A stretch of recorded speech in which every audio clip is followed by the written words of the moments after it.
Screen டைம்னால affect ஆகிருக்கக்கூடிய ஒரு children நிறைய வராங்க எங்ககிட்ட. ஸோ நிறைய பார்க்குறோம், டெய்லியுமே பார்த்துட்டு இருக்கோம். ஸோ ஹிஸ்ட்ரி கலெக்ட் பண்ணோம்னா ஸ்க்ரீன் டைம் ஒரு நாளைக்கு 3 hours 4 hours 7 hours அந்த அளவுக்குலாம் எடுத்துருக்காங்க. ஸோ 2 பேரண்ட்டுமே ஒர்க்கிங், வீட்டில் பாட்டி தான் இருப்பாங்க, ஃபோன் கொடுத்துருவாங்க, சைலண்டாக இருக்கும் பொழுது, சாப்பிட்டா போதும் தூங்கினா போதும், அந்த ஒரு கன்சர்ன் தான் எல்லாருக்குமே இருக்கும்.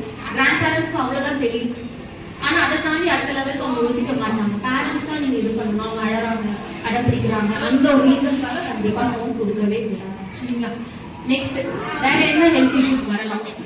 பேக் பெயின், ஒரே போஸ்டர் இருக்கும். இப்போ யாருமே இப்படி ஸ்ட்ரைட்டாக உட்காரது இல்லை, இப்படியே தான் ஊர் போட்டு தான் உட்காருவாங்க. ஸோ கண்டிப்பாக வந்து கண்டினியூஸாக உட்காரும்போது சின்ன அந்த ஏஜுக்கு அது பெரிய இம்பாக்டாக தெரியாது. வளர வளர ஒரு டீனேஜ் வரும்போது கண்டிப்பாக அதோட எஃபெக்ட் வந்து உங்களுக்கு தெரிய ஆரம்பிக்கும். ஸோ ஸ்டடியாக ஒரு ஒர்க் பண்ண முடியாது, ஒரு சின்ன வெயிட் தூக்க முடியாது. ஸோ ஒரே போஸ்டர் இருந்துட்டு நம்மளுக்கு அது பழகிடும். சரிங்களா? Next obesity and malnutrition. Obesity எப்படின்னா ரொம்ப ஓவர் வெயிட் ஆயிடுறாங்க. எப்படி ஓவர் வெயிட் ஆகுறாங்க அப்படின்னு பார்த்தோம்னா, என்ன பண்றாங்க, சில்ட்ரன் சாப்பிடும்போது என்ன ஃபுட் கொடுக்குறோன்றது கூட சென்ஸ் பண்றது இல்லை. இது இந்த அம்மா அதை செஞ்சிருக்காங்க, இது நல்லா இருக்கு, இது இப்படி இருக்கு, காரமா இருக்கு, அந்த ஒரு டேஸ்ட் ஃபீல் பண்ணி உங்ககிட்ட எக்ஸ்பிரஸ் பண்றது இல்லை. எத்தனை வீட்டில் அதை சொல்லியிருக்காங்க, நீங்க செஞ்ச இந்த ஃபுட் எனக்கு ரொம்ப பிடிச்சிருக்கு, 1 or 2 தான். ஸோ இதுதான் வேணும், சென்ஸ் பண்ண மாட்டிருக்காங்க நிறைய சில்ட்ரன்.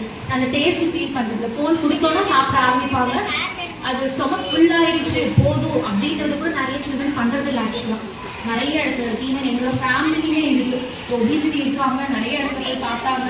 பிஃபோர் 5 years எல்லாருமே செக் பண்ணும்போது கடைசியாக ஒரே ஒரு கொஸ்டின் தான் கேட்டாங்க, எவ்வளோ நேரம் ஃபோன் பார்ப்பீங்க? எல்லா டெஸ்ட் எடுத்தாச்சு, நார்மல், ஃபேமிலி ஹிஸ்ட்ரியில் எதுவுமே இல்லை. பட் ஆனால் பார்க்கும்போது ஃபோன் பார்க்குறாங்க. ஃபிசிக்கல் ப்ளே பண்ணுங்க அப்படின்னு சொல்கிறாங்க. பட் அந்த பேரண்ட் என்ன சொல்கிறாங்கன்னா, நான் எவ்வளோ சொன்னாலும் பையன் விளையாடவே மாட்டேருக்கான், நான் சொல்கிறேன் போய் விளையாடு நான் சொல்கிறேன், ஆனால் அவன் தான் கேட்க மாட்டேருக்கான், ஃபோன் கொடுத்தா எப்படி கேட்பான் அப்படின்னா ஃபஸ்ட்டு கொஸ்டின். ஃபோன் நீங்கள் எடுங்க, ஃபோன் அவங்ககிட்ட இருந்து வாங்குங்க, ஆட்டோமேட்டிக்காக அவங்க விளையாட போவாங்க. ஃபோனும் கொடுத்துட்டு விளையாட போகணும்னா ஃப்ரெண்ட்ஸ் கூட போய் வீடியோ கேம்ஸ் தான் விளையாடுவாங்க, ரீல்ஸ் தான் பார்ப்பாங்க, ஷார்ட்ஸ் தான் பார்ப்பாங்க, இதுதான் போயிட்டு. சரிங்களா? ஸோ இதை வந்து நீங்கள் வந்து ஒபிசிட்டிக்கு வந்து கண்டிப்பாக கண்ட்ரோல் பண்ண முடியும், ஃபோன்ற ஒரு விஷயம் இல்லை அப்படின்னா.